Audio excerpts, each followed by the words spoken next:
நண்பர்களுக்கு வணக்கம். MEG TNPSC அகாடமியிலிருந்து முனைவர் மா. விஜய் அலெக்சாண்டர்.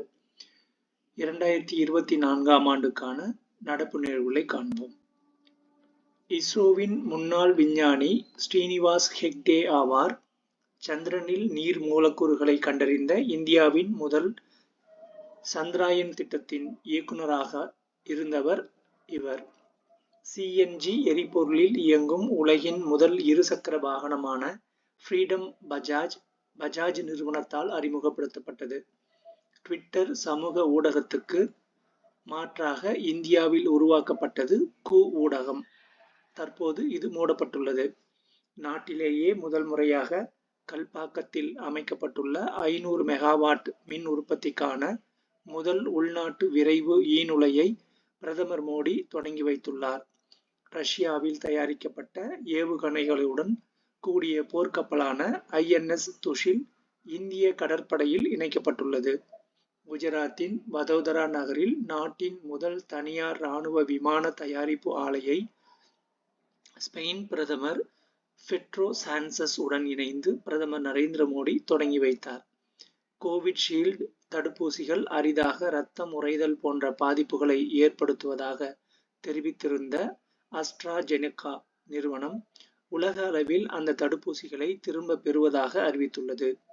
பிரம்மோஸ் சூப்பர்சானிக் ஏவுகணைகளின் முதல் தொகுதியை பிலிப்பைன்ஸுக்கு வழங்கியது இந்தியா. இதன் மூலம் இந்த வகை ஏவுகணைகளை இந்தியா முதல் முறையாக ஏற்றுமதி செய்துள்ளது. விண்வெளிக்கு மனிதர்களை அனுப்பும் ககன்யான் திட்டத்துக்காக இந்திய விமானப்படை விமானிகள் 4 பிரசாந்த் பாலகிருஷ்ணன் நாயர், அஜித் கிருஷ்ணன், அங்கத் பிரதாப், சுபான்ஷு சுக்லா தேர்வு செய்யப்பட்டுள்ளனர். வானிலை மாற்றங்களை கணிப்பதற்கான இன்சாட் 3D செயற்கைக்கோள் GSLV F-14 ராக்கெட் மூலமாக வெற்றிகரமாக விண்ணில் செலுத்தப்பட்டுள்ளது. கருந்துளை ஊடுகதிர் உமிழ்வு உள்ளிட்ட வானியல் ஆய்வுக்காக எக்ஸ்போசாட் செயற்கைக்கோளை வெற்றிகரமாக விண்ணில் செலுத்தியது இஸ்ரோ. நாட்டில் அறிவியல் ஆய்வுக்காக அர்ப்பணிக்கப்பட்ட முதல் செயற்கைக்கோள் இதுவாகும்.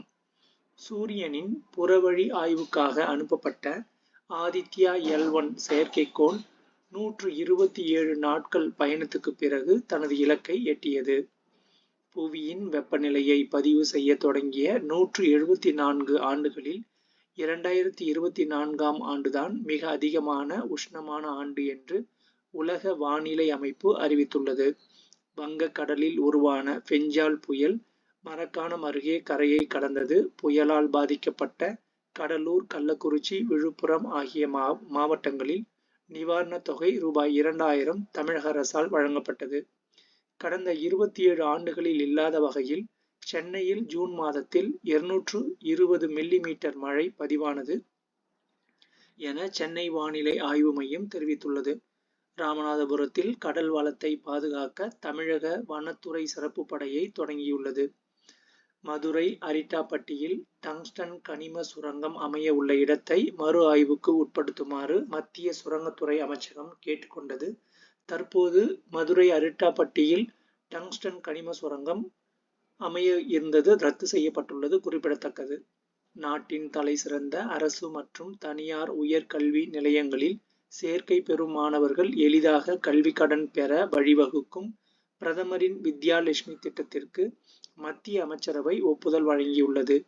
ஆயுஷ்மான் பாரத் இலவச மருத்துவ காப்பீட்டின் கீழ் 70 மற்றும் அதற்கு மேற்பட்ட வயதுடைய மூத்த குடிமக்கள் அனைவருக்கும் ரூபாய் 5 லட்சம் வரை மருத்துவ காப்பீடு வழங்கப்படும் என தெரிவிக்கப்பட்டுள்ளது.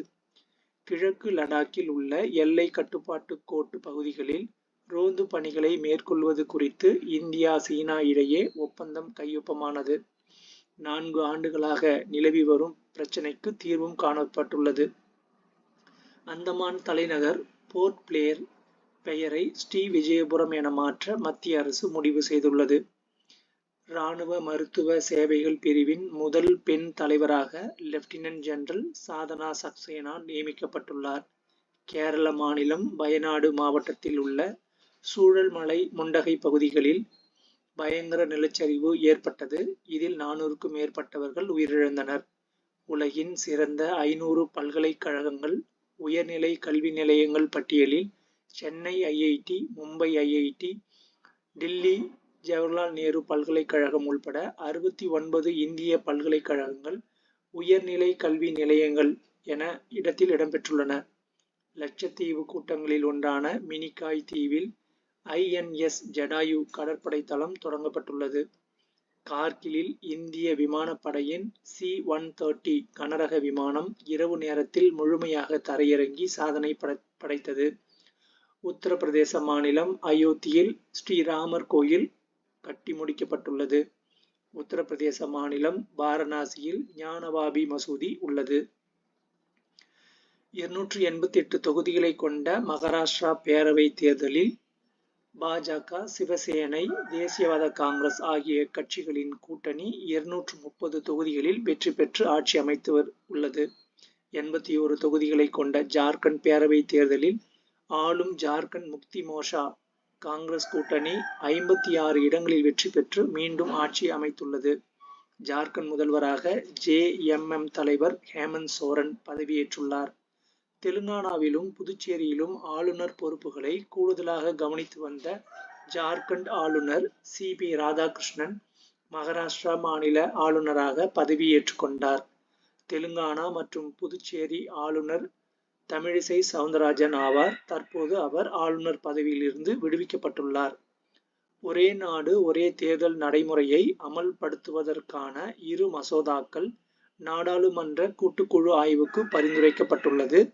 39 உறுப்பினர்களை கொண்ட இக்குழுவின் தலைவராக பாஜக MP BP சௌத்ரி நியமிக்கப்பட்டுள்ளார். குடியரசு துணைத் தலைவரும் மாநிலங்களவை தலைவருமான ஜெகதீப் தன்கரை பதவி நீக்கும் நம்பிக்கையில்லா தீர்மானம் கொண்டு வருவதற்கான நோட்டீஸை எதிர்க்கட்சிகள் சமர்ப்பித்தன. அது பிறகு அந்த தீர்மானம் முடிவுக்கு வருவதாக இல்லாமல் அது தள்ளுபடி செய்யப்பட்டது. உச்சநீதிமன்றத்தின் 51வது தலைமை நீதிபதியாக சஞ்சீவ் கண்ணா பதவியேற்றார். 90 தற்போது சஞ்சீவ் கண்ணா அவர்கள் தனது பதவி காலம் முடிந்து கவாய் என்பவர் இப்போது உச்சநீதிமன்ற தலைமை நீதிபதியாக உள்ளார். 90 தொகுதிகளை கொண்ட ஜம்மு காஷ்மீரில் 10 ஆண்டுகளுக்கு பின் பேரவை தேர்தல் நடத்தப்பட்டது. இதில் தேசிய மாநாடு கட்சி, காங்கிரஸ், மார்க்சிஸ்ட் கூட்டணி 49 இடங்களில் வெற்றி பெற்றன. ஜம்மு காஷ்மீர் முதல்வராக தேசிய மாநாட்டு கட்சியின் துணைத் தலைவர் உமர் அப்துல்லா பதவியேற்றுள்ளார். 90 தொகுதிகளை கொண்ட ஹரியானா பேரவை தேர்தலில் 48 இடங்களில் வெற்றி பெற்று தொடர்ந்து 3வது முறையாக பாஜக கூட்டணி ஆட்சி அமைத்துள்ளது. பிரதமர் மோடி, மாலத்தீவு அதிபர் முகமது மோயிஸ் இடையிலான பேச்சுவார்த்தைக்கு பிறகு மாலத்தீவால் எதிர்பார்க்கப்பட்ட இருதரப்பு கரன்சி மாற்று ஒப்பந்தம் கையொப்பமாகியுள்ளது. தில்லி முதல்வராக அதிஷி பதவியேற்றுள்ளார். இதன் மூலம் பாஜக முதல்வர் சுஷ்மா ஸ்வராஜ், காங்கிரஸ் முதல்வர் ஷீலா தீக்ஷித்துக்கு பிறகு அதிஷி டில்லியின் 3வது பெண் முதல்வரானார். மேற்கு வங்கத்தில் பாலியல் வன்கொடுமை மற்றும் பிற கொடூர குற்றங்களுக்கு மரண தண்டனை விதிக்கும் அபாரஜிதா மசோதா பேரவையில் நிறைவேற்றப்பட்டுள்ளது. RSS அமைப்புடன் தொடர்பு வைத்திருக்கும் அரசு ஊழியர்கள் மீது ஒழுங்கு நடவடிக்கை மேற்கொள்ளப்படாது என்பதை மத்திய அரசு உறுதி செய்துள்ளது. ஒடிசா முதல்வராக தொடர்ந்து 24 ஆண்டுகளாக பதவி வகித்து வந்த ஒடிசா முதல்வர் நவீன் பட்நாயக்கின் ஆட்சி காலம் சட்டப்பேரவை தேர்தலில் ஏற்பட்ட தோல்வியால் முடிவுக்கு வந்தது. மக்களவை தேர்தலில் பாஜக தலைமையிலான தேசிய ஜனநாயக கூட்டணி வெற்றி பெற்று ஆட்சியை தக்க வைத்துக் கொண்டது. பிரதமராக 3வது முறையாக மோடி பதவியேற்றுள்ளார். பிரதமர் மோடிக்கு பூட்டான் நாட்டின் உயரிய ஆர்டர் ஆஃப் தி டக்யால்ஃபோ விருது அளிக்கப்பட்டுள்ளது. இந்த விருது பெற்ற முதல் வெளிநாட்டு தலைவர் பிரதமர் மோடி ஆவார். ஆந்திர முதல்வராக தெலுங்கு தேசம் கட்சி தலைவர் சந்திரபாபு நாயுடு 4வது முறையாக பதவியேற்றுள்ளார். தேசிய பாதுகாப்பு ஆலோசகராக அஜித் தோவல் தொடர்ந்து 3வது முறையாக நியமனம் செய்யப்பட்டுள்ளார். மக்களவை தலைவராக ஓம் பிர்லா தொடர்ந்து 2வது முறையாக தேர்ந்தெடுக்கப்பட்டுள்ளார். குடியுரிமை திருத்த சட்டத்தின் கீழ் முதல் முறையாக 14 பேருக்கு குடியுரிமை சான்றிதழ்களை மத்திய அரசு வழங்கியுள்ளது. ஈரானில் சாபஹார் துறைமுக முனையத்தை இயக்கும் 10 ஆண்டு ஒப்பந்தத்தில் இந்தியா, ஈரான் கையொப்பமிட்டுள்ளது. ஹிந்து திருமணம் சட்டம் தொடர்பான வழக்கை விசாரித்த உச்சநீதிமன்றம் சப்தபதி போன்ற சடங்குகள் இல்லாமல் செய்யப்படும் திருமணங்களின் பதிவு செல்லாது என்று தீர்ப்பளித்துள்ளது.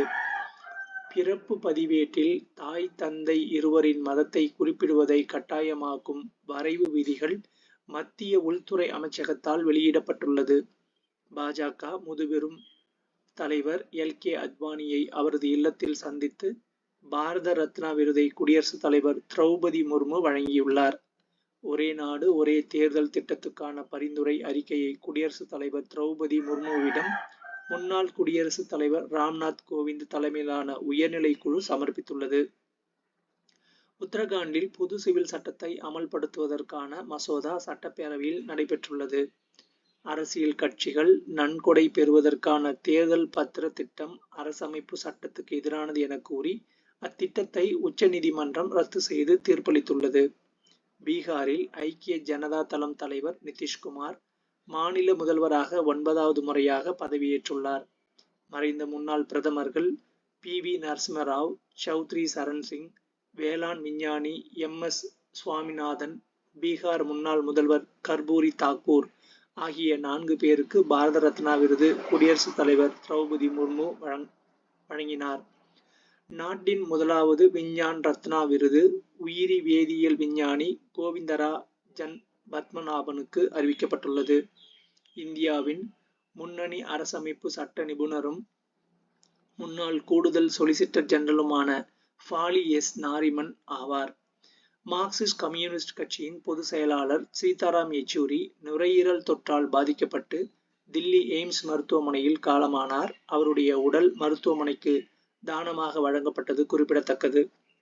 இந்த ஆண்டு தீபாவளி பண்டிகை பருவத்தில் சிவகாசி மற்றும் அதை சுற்றியுள்ள பகுதிகளில் பட்டாசு விற்பனை 6000 கோடியை கடந்தது. இது முந்தைய ஆண்டின் பண்டிகை காலத்தை விட 5 முதல் 7% வரை அதிகமாகும். டாடா மோட்டார்ஸ் நிறுவனம் தன்னை 2 தனி நிறுவனங்களாக பிரித்துக் கொள்வதாக அறிவித்துள்ளது.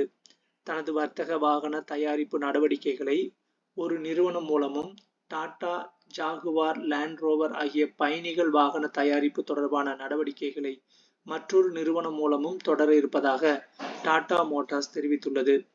தென்கொரிய வாகன தயாரிப்பாளர் ஹுண்டாயின் இந்திய பிரிவான ஹுண்டாய் மோட்டார் இந்தியா லிமிடெட் இந்திய வரலாற்றில் இதுவரை இல்லாத அதிகபட்சமாக ரூபாய் 27,870 கோடியை திரட்டுவதற்கான பொது பங்கு வெளியீட்டை மேற்கொண்டுள்ளது. இந்தியாவின் அந்நிய செலாவணி கையிருப்பு முதல் முறையாக 70,000 கோடி டாலரை தாண்டியுள்ளது. ஆய்வு அமைப்பான ஸ்டார்ட் அப் ஜினோம் வெளியிட்ட புத்தாக்க நிறுவனங்களை தொடங்குவதற்கு ஏற்ற மிக சிறந்த ஆசிய நகரங்களின் பட்டியலில் சென்னை 18வது இடத்தை பிடித்துள்ளது. பனாரஸ் தண்டாய் குளிர்பானம், அசாம் அசரிகாண்டி மண்பாண்டங்கள் உள்ளிட்ட இந்தியாவின் 60க்கும் மேற்பட்ட பொருட்களுக்கு புவிசார் குறியீடுகள் வழங்கப்பட்டுள்ளன. புதுப்பிக்கத்தக்க எரிசக்தி உற்பத்திக்காக தமிழகத்தில் ரூபாய் 55,000 கோடி முதலீடு செய்யவிருப்பதாக டாடா பவர் நிறுவனம் அறிவித்தது. அதற்காக மாநிலத்தில் 10 ஜிகாவாட் உற்பத்தி திறன் கொண்ட காற்றாலைகள் மற்றும் சூரிய மின் உற்பத்தி ஆலைகளை அமைக்க இருப்பதாக அந்த நிறுவனம் கூறியுள்ளது. முன்னாள் முதல்வர் கருணாநிதியின் நினைவாக தயாரிக்கப்பட்ட ரூபாய் 100 மதிப்பிலான நாணயத்தை சென்னையில் நடைபெற்ற விழாவில் பாதுகாப்புத்துறை அமைச்சர் ராஜ்நாத் சிங் வெளியிட்டார். ரிசர்வ் வங்கியின் 26வது ஆளுநராக சஞ்சய் மல்ஹோத்ரா பொறுப்பேற்றுள்ளார். மும்பை பங்கு சந்தையில் பட்டியலிடப்பட்ட அனைத்து நிறுவனங்களின் மொத்த சந்தை மூலதனம் முதல் முறையாக 5 டிரில்லியன் டாலர்களை, அதாவது சுமார் ரூபாய் 425 லட்சம் கோடியை எட்டியுள்ளது. இதன் மூலம் 5 டிரில்லியன் டாலர் மதிப்பு கொண்ட பங்கு சந்தைகள் உள்ள அமெரிக்கா, சீனா, ஜப்பான், ஹாங்காங் நாடுகளின் வரிசையில் இந்தியா இடம்பெற்றுள்ளது. டாடா குழுமத்தின் முன்னாள் தலைவரும் பிரபல தொழிலதிபருமான ரத்தன் டாடா வயது மூப்பு காரணமாக தனது 86வது வயதில் காலமானார். மத்திய அரசின் நிர்வாகத்தின் கீழ் செயல்படும் பள்ளிகளில் 5, 8ஆம் வகுப்புகளுக்கு கட்டாய தேர்ச்சி முறை ரத்து செய்யப்பட்ட நிலையில் தமிழகத்தில் பழைய முறையே தொடரும் என பள்ளிக்கல்வித்துறை அமைச்சர் சார்பில் தெரிவிக்கப்பட்டுள்ளது. டங்ஸ்டன் சுரங்க உரிமத்தை ரத்து செய்ய கோரி தமிழக சட்டப்பேரவையில் தீர்மானம் நிறைவேற்றப்பட்டது. தற்போது டங்ஸ்டன் சுரங்கம் உரிமம் ரத்து செய்யப்பட்டுள்ளது குறிப்பிடத்தக்கது. திருவள்ளூர் மாவட்டம் பட்டாபிராமில் ரூபாய் 330 கோடி செலவில் 21 தளங்களுடன் கட்டப்பட்டுள்ள டைட்டில் பூங்காவை தமிழக முதல்வர் மு.க.ஸ்டாலின் திறந்து வைத்துள்ளார். பாம்பு கடியை அறிவிக்கக்கூடிய நோயாக தமிழக அரசு அறிவித்துள்ளது. சென்னை கத்தீட்ரல் சாலையில் ரூபாய் 46 கோடியில் பல்வேறு பொழுதுபோக்கு அம்சங்களுடன் அமைக்கப்பட்டுள்ள கலைஞர் நூற்றாண்டு பூங்காவை முதல்வர் மு.க.ஸ்டாலின் திறந்து வைத்துள்ளார்.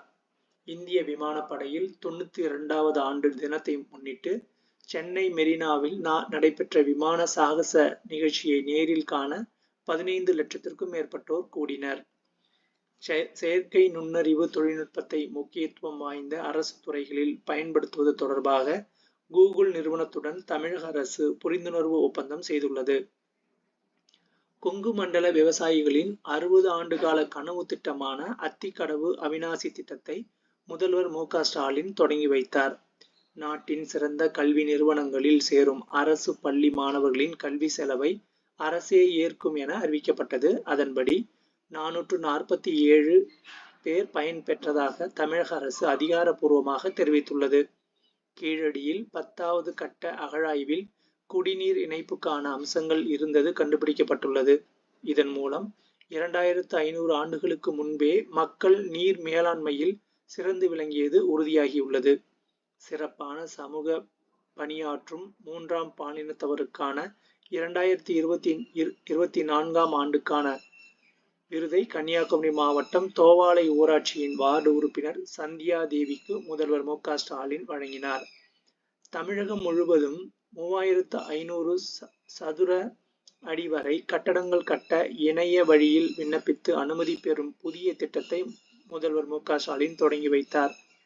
புதிய பள்ளியில் சேரும்போது ஏற்கனவே படித்த பழைய பள்ளியிலிருந்து மாற்று சான்றிதழ்களை கட்டாயமாக்கக்கூடாது என்று சென்னை உயர்நீதிமன்றம் உத்தரவிட்டுள்ளது.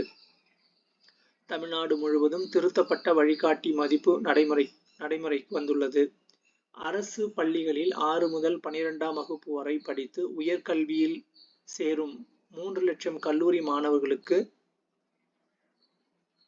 மாதம் ரூபாய் 1000 வழங்கும் தமிழ் புதல்வன் என்ற திட்டம் ஆகஸ்ட் முதல் தொடங்கப்படும் என முதல்வர் மு.க.ஸ்டாலின் அறிவித்துள்ளார். மக்களவைத் தேர்தலில் தமிழகத்தில் உள்ள 39 தொகுதிகளிலும் புதுச்சேரியில் ஒரு தொகுதியிலும் திமுக தலைமையிலான கூட்டணி வெற்றி பெற்றுள்ளது. தமிழகத்தில் பிரதமரின் வீடு கட்டும் திட்டத்தில் கடந்த 2016 முதல் 2020ஆம் ஆண்டு வரையிலான காலகட்டத்தில் முறைகேடுகளில் ஈடுபட்டதாக 50 ஊரக வளர்ச்சி மற்றும் பஞ்சாயத்து துறை அதிகாரிகள் மீது ஊழல் தடுப்பு மற்றும் கண்காணிப்பு பிரிவு வழக்கு பதிந்துள்ளது. 2023-24ஆம் நிதியாண்டில் 9.56 பில்லியன் டாலர் மதிப்பிலான மின்னணு பொருட்கள் ஏற்றுமதி செய்து தமிழகம் சாதனை படைத்துள்ளது.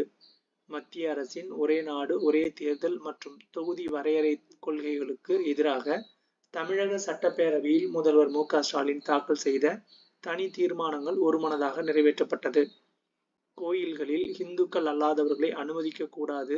இது தொடர்பாக கோயில் நுழைவு வாயில் கொடிமரம் மற்றும் முக்கிய இடங்களில் தகவல் பலகை வைக்க வேண்டும் என பழனி முருகன் கோயில் வழக்கில் உச்சநீதிமன்றம் உத்தரவிட்டுள்ளது. தமிழக அரசு சார்பில் உலக முதலீட்டாளர்கள் மாநாடு சென்னையில் 2ஆம் நாள் நடைபெற்றது. இந்த மாநாட்டில் ரூபாய் 6.64 லட்சம் கோடி முதலீட்டுக்கான ஒப்பந்தம் மேற்கொள்ளப்பட்டது. அதன் மூலம் நேரடியாகவும் மறைமுகமாகவும் சுமார் 26.90 லட்சம் பேருக்கு வேலைவாய்ப்பு கிடைக்கும் என முதல்வர் மு.க.ஸ்டாலின் தெரிவித்துள்ளார். நாட்டில் 113 புதிய மருத்துவக் கல்லூரிகளை அமைக்க தேசிய மருத்துவ ஆணையம் அனுமதி தந்துள்ளது. தமிழ்நாட்டில் 5 கல்லூரிகளை அமைக்க அனுமதிக்கப்பட்டுள்ளது. விஷ்ணுவந்தார் என்ற சிறுகதைக்காக தமிழகத்தை சேர்ந்த லோகேஷ் ரகுராமனுக்கு சாகித்ய அகாடமியின் யுவ புரஸ்கார் விருது வழங்கப்பட்டுள்ளது.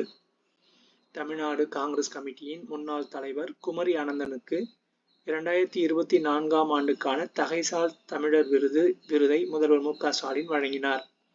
தேசிய திரைப்பட விருதுகள் அறிவிக்கப்பட்டது. சிறந்த தமிழ் படம் மணிரத்னம் இயக்கிய பொன்னியின் செல்வன், இசையமைப்பாளர் A.R. ரகுமான், பின்னணி இசை நடிகை நித்யா மேனன், திருச்சிற்றம்பலம் உள்ளிட்டோருக்கு விருது வழங்கப்பட்டது. 2023ஆம் ஆண்டுக்கான கலைஞர் நினைவு கலைத்துறை வித்தகர் விருது திரைப்பட பாடகர் பி. சுசிலா மற்றும் கவிஞர் மு. மேத்தா ஆகியோருக்கு வழங்கப்பட்டது. பேராசிரியர் வெங்கடாச்சலபதியின் திருநெல்வேலி எழுச்சியும் வ.உ.சி.யும் 1908 நூலுக்காக சாகித்ய அகாடமி விருது வழங்கப்பட்டுள்ளது. விஜய் சேதுபதியின் மகாராஜா திரைப்படம் சீன திரையரங்குகளில் வெளியாகி வசூல் சாதனை படைத்துள்ளது. தேசிய விருது பெற்ற குடிசை இயக்குனர் ஜெயபாரதி ஆவார். மறைந்த தேமுதிக தலைவர் விஜயகாந்துக்கு மத்திய அரசின் பத்ம பூஷன் விருது வழங்கப்பட்டுள்ளது. உலக செஸ் சாம்பியன்ஷிப்பில் நடைபெற்ற நடப்பு சாம்பியனான சீனாவின் டின் நிறைந்த வீழ்த்தி இந்தியரும் தமிழருமான டி. குகேஷ் சாம்பியன் ஆனார். போட்டி வரலாற்றில் வாகை சூடிய மிக இளம் போட்டியாளர் என்ற சாதனையை டி. குகேஷ் பெற்றார். ஓமனில் நடைபெற்ற ஜூனியர் ஆடவர் ஆசிய கோப்பை ஹாக்கி போட்டியில் இந்தியா பாகிஸ்தானை வீழ்த்தி கோப்பையை தக்கவைத்துக் கொண்டது. ஐசிசியின் இளம் தலைவராக பொறுப்பேற்றுக் கொண்டார் மத்திய உள்துறை அமைச்சர் அமித்ஷாவின் மகன் ஜெய்ஷா. ஊக்க மருந்து பரிசோதனைக்கு மாதிரிகளை வழங்க மறுத்ததாக மல்யுத்த வீரர் பஜ்ரங் புனியாவுக்கு தேசிய ஊக்க மருந்து தடுப்பு அமைப்பு 4 ஆண்டுகள் தடை விதித்துள்ளது. ஐபிஎல் ஏலத்தின் வரலாற்றிலேயே அதிகபட்சமாக இந்திய வீரர் ரிஷப் பந்த் ரூபாய் 27 கோடிக்கு லக்னோ சூப்பர் ஜெயிண்டால் வாங்கப்பட்டுள்ளார். மகளிருக்கான ஆசிய சாம்பியன்ஷிப் கோப்பை ஹாக்கியில் இந்தியா சீனாவை வீழ்த்தி சாம்பியனானது. டென்னிஸ் உலகின் சிறந்த வீரர்களில் ஒருவரான ஸ்பெயினின் ரஃபேல் நடால் ஓய்வு பெற்றுள்ளார். உலக மல்யுத்த சாம்பியன்ஷிப்பில் இந்தியாவின் மான்சி 59 கிலோ எடை பிரிவில் வெண்கலம் வென்றார். நியூசிலாந்துடனான 2வது டெஸ்டில் தோல்வி கண்ட இந்தியா கடந்த 12 ஆண்டுகளில் முதல் முறையாக சொந்த மண்ணில் டெஸ்ட் தொடரை இழந்துள்ளது. துபாயில் நடைபெற்ற மகளிர் T20 உலகக்கோப்பை போட்டியில் தென்னாப்பிரிக்காவை வீழ்த்தி நியூசிலாந்து முதல் முறையாக கோப்பையை வென்றது. ஆசிய டேபிள் டென்னிஸில் இந்திய ஆடவர் மகளிர் அணிகளுக்கு வெண்கலப் பதக்கம் கிடைத்துள்ளது. ஹங்கேரியில் நடைபெற்ற 45வது செஸ் ஒலிம்பியாட் போட்டியில் ஓபன் மற்றும் மகளிர் என இரு பிரிவுகளிலும் இந்தியா சாம்பியன் பட்டம் வென்றது. இந்திய ஆடவர் ஹாக்கி அணி சீனாவை வீழ்த்தி 5வது முறையாக ஆசிய சாம்பியன்ஷிப் கோப்பையை கைப்பற்றியுள்ளது. உலகின் நம்பர் 1 டென்னிஸ் வீரராக இத்தாலியின் யானிக் சின்னர் ஆவார். பாரிஸ் பாராலிம்பிக் போட்டி நிறைவடைந்து சீனா, பிரிட்டன், அமெரிக்கா முறையே முதல் 3 இடங்களை பிடித்தது. இந்தியா 7 தங்கம், 9 வெள்ளி, 13 வெண்கலம் என 29 பதக்கங்களுடன் 18வது இடம் பிடித்து அசத்தியது. ஆடவர் உயரம் தாண்டுதலில் இந்திய பாரா வீரர் பிரவீன்குமார் தங்க பதக்கம் வென்று அசத்தினார். பாராலிம்பிக் வில்வித்தையில் தங்க பதக்கம் வென்ற முதல் இந்தியர் என்ற பெருமையை ஹர்விந்தர் சிங் பெற்றுள்ளார். ஆடவர் உயரம் தாண்டுதலில் இந்தியாவின் சரத்குமார் வெள்ளியும், தமிழகத்தின் மாரியப்பன் வெண்கலமும் வென்றுள்ளனர். பாரிஸ் பாராலிம்பிக்கில் இந்திய ஈட்டி எறிதல் வீரர் சுமித் அண்டில் தனது 2வது தங்கப் பதக்கத்தை பெற்றுள்ளார். இந்திய பாரா உயரம் தாண்டுதல் வீரர் நிஷாத் குமார் பாரிஸ் பாராலிம்பிக்கில் தொடர்ந்து 2வது முறையாக வெள்ளி வென்றார். பாரிஸ் பாராலிம்பிக் போட்டியில் மகளிர் ஏர் பிஸ்டல் பிரிவில் இந்தியாவின் ருபீனா பிரான்சிஸ் வெண்கலம் வென்றுள்ளார். பாரிஸ் ஒலிம்பிக் போட்டியில் அமெரிக்கா, சீனா, ஜப்பான் முறையே முதல் 3 இடங்களை பிடித்துள்ளன. இந்தியா 1 வெள்ளி, 5 வெண்கலம் என 6 பதக்கங்களுடன் 71வது இடத்தை பிடித்தது. மல்யுத்தத்தில் ஆடவர் 57 கிலோ பிரிவில் இந்தியாவின் அமன் ஷெராவத் வெண்கலப் பதக்கம் வென்றார். ஈட்டி எறிதலில் வெள்ளி வென்ற நீரஜ் சோப்ரா ஒலிம்பிக்கில் தொடர்ந்து 2வது பதக்கத்தை கைப்பற்றியுள்ளார். அதே நாளில் இந்திய ஆடவர் ஹாக்கி அணி வெண்கலம் வென்றது குறிப்பிடத்தக்கது. மகளிருக்கான 50 கிலோ எடை பிரிவில் இறுதி சுற்றுக்கு முன்னேறிய வினேஷ் போகத் ஒலிம்பிக் மல்யுத்தத்தில் இறுதிக்கு முன்னேறிய முதல் இந்திய வீராங்கனை என்ற பெருமையை பெற்றார். எனினும் குறிப்பிட்ட எடை அளவை விட 100 கிராம் அதிகமாக இருந்ததால் இறுதி சுற்றில் இருந்து தகுதி நீக்கத்திற்கு ஆளானார். பாரிஸ் ஒலிம்பிக் துப்பாக்கி சுடுதலில் இந்தியாவின் ஸ்வப்னில் குஷேல் ஆடவர் 50 மீட்டர் ரைபிள் 3 பொசிஷன் பிரிவில் வெண்கலப் பதக்கம் வென்றார். ஒலிம்பிக் 10 மீட்டர் ஏர் பிஸ்டல் கலப்பு அணிகள் பிரிவில் மானு பாக்கர், சரத்ஜோத் சிங் இணை வெண்கலம் வென்றது. பாரிஸ் ஒலிம்பிக் துப்பாக்கி சுடுதலில் வெண்கலம் வென்ற மானு பாக்கர் ஒலிம்பிக் துப்பாக்கி சுடுதலில் பதக்கம் வென்ற முதல் இந்திய வீராங்கனை என்ற சாதனை படைத்தார். ஆசியாவிலிருந்து முதல் முறையாக இந்தியா இந்திய முன்னாள் டென்னிஸ் நட்சத்திரங்களான லியாண்டர் பயஸ் மற்றும் விஜய் அமிர்தராஜ் ஆகியோர் சர்வதேச டென்னிஸ் ஹால் ஆஃப் ஃபேமில் சேர்க்கப்பட்டு கௌரவிக்கப்பட்டுள்ளனர். ஐசிசி T20 உலகக்கோப்பை போட்டி இறுதி ஆட்டத்தில் இந்தியா 7 ரன்கள் வித்தியாசத்தில் தென்னாப்பிரிக்காவை வீழ்த்தி 13 ஆண்டுகளுக்கு பிறகு ஐசிசி உலகக்கோப்பையை வென்றது. பாவோ நூர்மி தடகள விளையாட்டுப் போட்டிகளில் இந்தியாவின் ஈட்டி எறிதல் வீரர் நீரஜ் சோப்ரா முதல் முறையாக தங்கப்பதக்கம் வென்று அசத்தினார். உலக ஜூனியர் மகளிர் செஸ் போட்டியில் இந்தியாவின் திவ்யா தேஷ்முக் சாம்பியன் பட்டம் வென்றார். இந்திய கால்பந்து அணியின் கேப்டன் சுனில் சேத்ரி ஓய்வு பெற்றார். சர்வதேச அளவில் தேசிய அணிக்காக அதிக கோல்கள் அடித்த இந்திய வீரர் என்ற பெருமையை கொண்டவர் சுனில் சேத்ரி. ஆசிய சீனியர் ஜிம்னாஸ்டிக் சாம்பியன்ஷிப்பில் மகளிர் வால்ட் பிரிவில் தங்கம் வென்ற இந்தியாவின் தீபா கர்மாகர் போட்டி வரலாற்றில் தங்கம் வென்ற முதல் இந்தியராக சாதனை படைத்துள்ளார். உலக யூத் பளு தூக்குதல் சாம்பியன்ஷிப்பில் இந்தியாவின் 15 வயது வீராங்கனை பிரீத்தி ஸ்மிதா கிளீன் ஜெர்க் உலக சாதனையுடன் தங்கம் வென்று போட்டி வரலாற்றில் சாம்பியனான முதல் இந்தியர் என வரலாறு படைத்துள்ளார். உலக பாரா தடகள சாம்பியன்ஷிப்பில் ஈட்டி எறிதல் பிரிவில் சுமித் அண்டில், உயரம் தாண்டுதல் வீரர் மாரியப்பன், கிளப் த்ரோ வீராங்கனை ஏக்தா ஃபியான் ஆகியோர் தங்கம் வென்று அசத்தினர். உலக பாரா தடகள சாம்பியன்ஷிப்பில் இந்தியாவின் தீப்தி ஜீவன்ஜி மகளிருக்கான 400 மீட்டர் பிரிவில் உலக சாதனையுடன் தங்கம் வென்றார். இந்திய குத்துச்சண்டை வீரர் பிரவீன் ஹூடா ஊக்க மருந்து பயன்படுத்தியதாக 22 மாதங்கள் இடைநீக்கம் செய்யப்பட்டார். 57 கிலோ எடை பிரிவில் அவர் வென்ற ஒலிம்பிக் இடமும் ரத்தானது குறிப்பிடத்தக்கது. உலகக்கோப்பை வில்வித்தை போட்டியில் காம்பவுண்ட் ஆடவர், மகளிர், கலப்பு ஆகிய அணிகள் பிரிவிலும், ஆடவர் மற்றும் மகளிர் தனிநபர் பிரிவிலும் என 5 தங்கப் பதக்கங்கள் வென்று இந்தியா அசத்தியது. கனடாவில் நடைபெற்ற கேண்டிட்ஸ் செஸ் போட்டியில் சாம்பியனான தமிழ்நாட்டின் டி. குகேஷ் உலக சாம்பியன்ஷிப் போட்டியில் பங்கேற்க தகுதி பெற்ற இளம் போட்டியாளர் ஆவார். மியாமி ஓபன் டென்னிஸ் ஆடவர் இரட்டையரில் ஆஸ்திரேலியாவின் மேத்யூ எப்தனுடன் இணைந்து சாம்பியனான இந்தியாவின் ரோஹன் போபண்ணா ஏடிபி மாஸ்டர்ஸ் போட்டிகளில் வாகை சூடிய வயதான வீரர் ஆவார். பிரெஞ்சு ஓபன் பேட்மிண்டன் போட்டியில் இந்தியாவின் சாத்விக் சாய்ராஜ் சிராக் ஷெட்டி இணை சீனா தைபே கூட்டணியை வீழ்த்தி சாம்பியனானது. ஆசிய அணிகள் பேட்மிண்டன் சாம்பியன்ஷிப்பில் இந்திய மகளிர் அணி தாய்லாந்தை வீழ்த்தி வெற்றி வாகை சூடியது. ஐசிசி டெஸ்ட் தரவரிசையில் முதலிடத்தில் பிடித்த முதல் இந்திய வேகப்பந்து வீச்சாளர் ஜஸ்பிரீத் பும்ரா ஆவார்.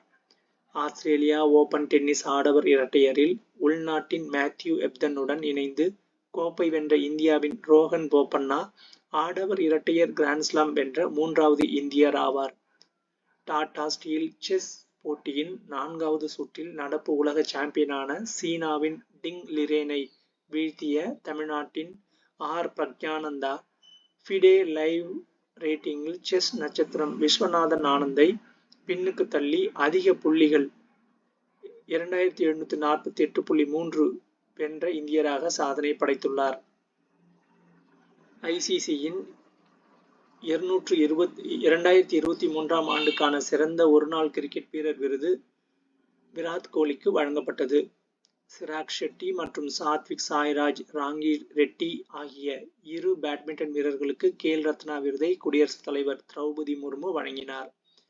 உலக செஸ் சாம்பியன் பட்டம் வென்ற டி. குகேஷுக்கு பரிசாக ரூபாய் 5 கோடிக்கான காசோலையை முதல்வர் மு. க. ஸ்டாலின் வழங்கினார். சென்னையில் முதல் முறையாக ஃபார்முலா 4 கார் பந்தயம் நடைபெற்றது. நேபாளத்தில் இருந்து எவரெஸ்ட் சிகரத்தில் இளவயதில் ஏறிய இந்தியர் என்ற பெருமையை காமியா கார்த்திகேயன் பெற்றுள்ளார். அமெரிக்காவில் நடைபெற்ற அதிபர் தேர்தலில் குடியரசுக் கட்சி வேட்பாளர் வெற்றி பெற்றுள்ளார். 78 வயதாகும் ட்ரம்ப் அமெரிக்காவின் அதிபராக தேர்ந்தெடுக்கப்பட்ட மிக அதிக வயதுடையவர் ஆவார்.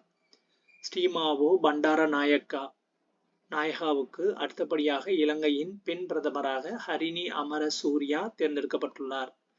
வங்கதேச இடைக்கால அரசின் தலைமை ஆலோசகராக நோபல் பரிசு பெற்ற சமூக ஆர்வலரும் தொழிலதிபருமான முகமது யூனுஸ் பொறுப்பேற்றுள்ளார். வங்கதேசத்தில் பாகிஸ்தானுக்கு எதிரான விடுதலை போரில் பங்கேற்றவர்களின் குடும்பத்தினருக்கு அரசு பணிகளில் 30% இடஒதுக்கீடு அளிக்கப்படுவதற்கு எதிர்ப்பு தெரிவித்து மாணவர்கள் நடத்தி வந்த போராட்டத்தில் பிரதமர் இல்லத்தை போராட்டக்காரர்கள் கைப்பற்றினர். அதற்கு முன்னர் ஷேக் ஹசீனா ராஜினாமா செய்துவிட்டு இந்தியாவில் தற்போது தஞ்சமடைந்துள்ளார். வயது மூப்பு காரணமாக அதிபர் தேர்தலில் இருந்து விலகுவதாக ஜனநாயக கட்சி வேட்பாளராக தேர்ந்தெடுக்கப்பட்டிருந்த அதிபர் ஜே பைடன் அறிவித்துள்ளார். அவருக்கு பதிலாக இந்திய வம்சாவளியை சேர்ந்த துணை அதிபர் கமலா ஹாரிஸ் கட்சி வேட்பாளராக பின்னர் தேர்ந்தெடுக்கப்பட்டுள்ளார். இந்திய வம்சாவளியை சேர்ந்த சுனிதா வில்லியம்ஸ் மற்றும் மற்றொரு நாசா விஞ்ஞானியுடன் போயிங் நிறுவனத்தின் ஸ்டார்லைனர் விண்கலம் சர்வதேச விண்வெளி நிலையத்துக்கு சென்றுள்ளது. இருந்தாலும் அந்த விண்கலத்தில் பழுது ஏற்பட்டதால் அவர்கள் திரும்ப பூமிக்கு வர முடியாமல் அங்கேயே தங்கியுள்ளனர். ஸ்பேஸ் எக்ஸ் விண்கலம் மூலம் வரும் மார்ச் மாதம் அவர்களை திரும்ப அழைத்து வர திட்டமிடப்பட்டுள்ளது. ரஷ்ய அதிபராக விளாடிமிர் புதின் 5வது முறையாக பொறுப்பேற்றுள்ளார். மெக்சிகோவின் முதல் பெண் அதிபராக கிளாடியா ஷின்பாம் தேர்ந்தெடுக்கப்பட்டுள்ளார். யுனெஸ்கோவின் உலக பாரம்பரிய பண்பாட்டு சின்னங்களின் பட்டியலில் இடம்பெற விழுப்புரம் மாவட்டத்தில் உள்ள செஞ்சிக்கோட்டை பரிந்துரைக்கப்பட்டது. 2024ஆம் ஆண்டில் உலகில் எந்த ஒரு தடுப்பூசியையும் செலுத்திக் கொள்ளாத குழந்தைகளின் எண்ணிக்கை 16 லட்சம். அதிகம் உள்ள நாடுகளில் இந்தியா 2வது இடத்தில் இருப்பதாக யுனிசெஃப் அறிக்கை தெரிவித்துள்ளது. நன்றி.